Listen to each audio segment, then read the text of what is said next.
Welcome to Lazy Gaming, a place where Player 2's writers can fill in a quiet day while being as lazy as possible. After all, what's lazy in a top 5 video? Don't worry though folks, all of our 5 responses will be in one video. We're simply too lazy to be chasing clicks by placing them in multiple clips. I'll now throw to Matt Hewson, who's going to take us through our next topic. You're wrong. I'm not broken. Do you know what I am sick of? The small but very loud section of the gaming community that is constantly chanting, "Keep politics out of games." Not only are they supremely annoying, but they are ignorant as well. Political beats in video game stories have been around since, well, stories have been told in video games. So, to prove my point, here are 5 games that feature political stories that no one whinged about, probably because those likely to whinge about them are a little too dim to pick up on the themes. Let's go, pal.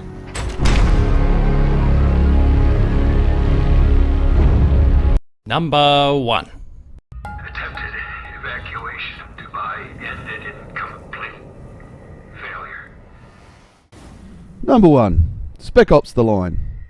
Look, I'm going for the obvious one here, but sometimes the bleeding obvious is where you need to start. Spec Ops The Line was, for all intents and purposes, a basic, war-themed cover-based shooter. The gameplay saw you, Gears of War style, killing Middle Eastern insurgents in a ruined Dubai. But that was just a giant bait and switch. The entire purpose of the game was to highlight the atrocities of war and what it does to not only the obvious victims, but the soldiers carrying out orders from their political overlords. You didn't have to dig too deeply to find a scathing commentary on the USA and its approach to the Middle East, as well as the horrors they perpetrate in acting as a so-called global police force. The real trick this game pulled, however, was being praised by critics everywhere for its political story, yet avoiding the chest-beating no-politics backlash. Perhaps all the shooty, explodey action was enough of a distraction to keep them away from their Twitter accounts. Dubai will be evacuated. And you will tell me what happened to John Conrad. Number 2.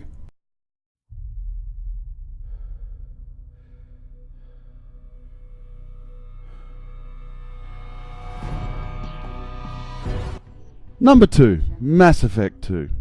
It could perhaps be argued that the entire Mass Effect franchise, and by extension just about every BioWare game, is chock full of political themes. But I'm going with Mass Effect 2 because, at this point in time, it feels like the most relevant.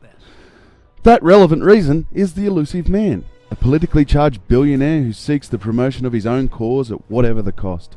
Sound familiar? Replace humanity with rich white folk and he is basically a carbon copy of one toupee-wearing pumpkin currently residing in the White House. In fact, the only discernible difference I can see is the elusive man's actually quite intelligent.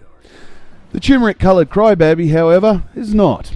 Yes, I know Mass Effect 2 came about before Trump became president, but it wasn't like he was a quiet hidden figure before that, and the characteristics of the elusive man could be applied to a whole host of spoiled, self-serving public figures over the years. Biff McTannen is just the latest one.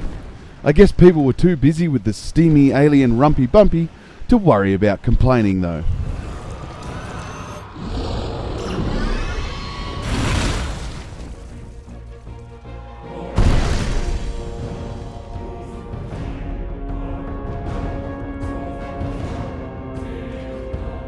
Unlikely band of brothers.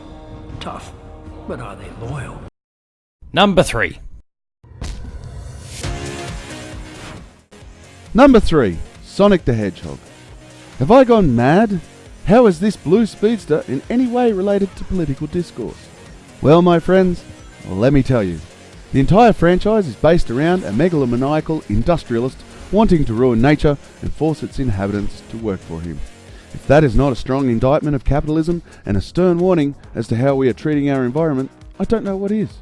I'm sure the fact that Dr. Robotnik shares more than a few physical characteristics with various soul-crushing business leaders is only a coincidence.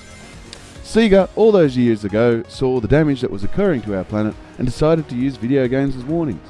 You only need to look at another hit Sega title of the same era, Eco the Dolphin, for further confirmation. Yet for some reason we don't see those Adani mine supporters unleashing on everyone's favourite Hedgehog, do we? It must be because the pretty colours of Green Hill Zone have distracted them, which coincidentally haven't been ruined by industrialists yet. Number 4.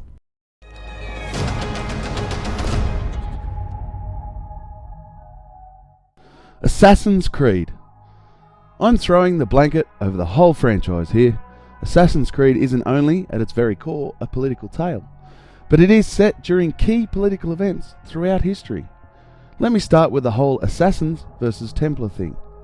One group is about controlling the masses through the use of propaganda, religion, and consumerism. The other is about freedom of thought and belief. Look, I hate to tell you, but that old chestnut has been at the very core of politics since man first decided it would be a good idea to have someone in charge of everyone else. Let's move past that though, into the time periods these games are set. The American Civil War, the French Revolution, British colonisation of the Caribbean, hell, the very creation of democracy in ancient Greece. These are some of the most important political moments in the history of mankind, all with tales to tell and lessons to be learned in the modern era. Yet, apparently, the mountains of momentous political moments aren't enough to motivate the anti-politics crowd to say anything on social media. I guess they're still too upset about the fact that gay relationships existed in ancient history to process anything else.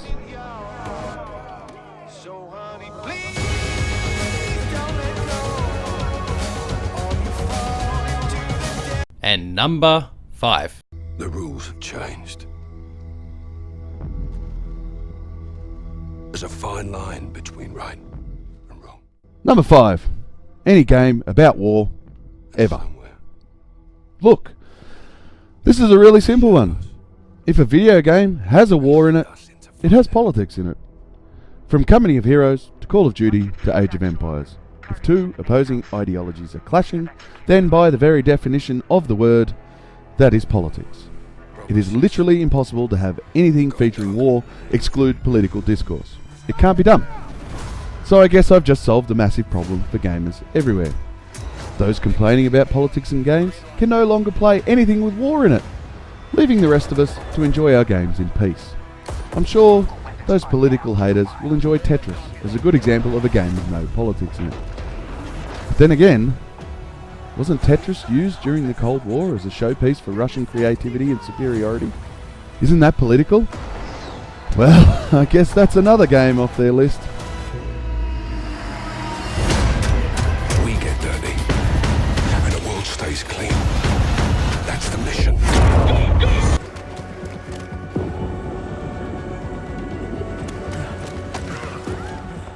So, there you have it. Just 5 of thousands of games, really, that use political themes and motivations in their stories.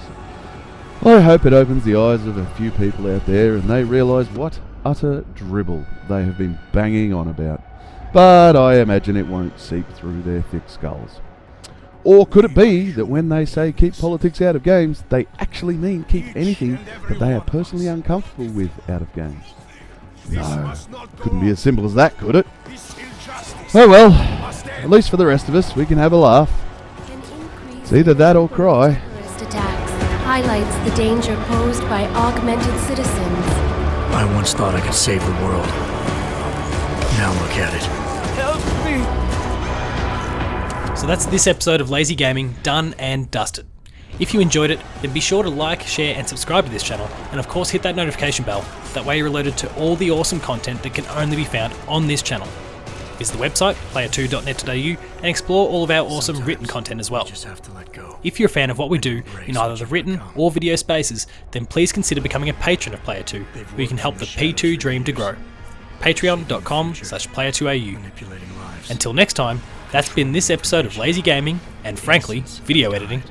We'll see you next time. Game. We will not sit idly by and allow our rights to be eroded.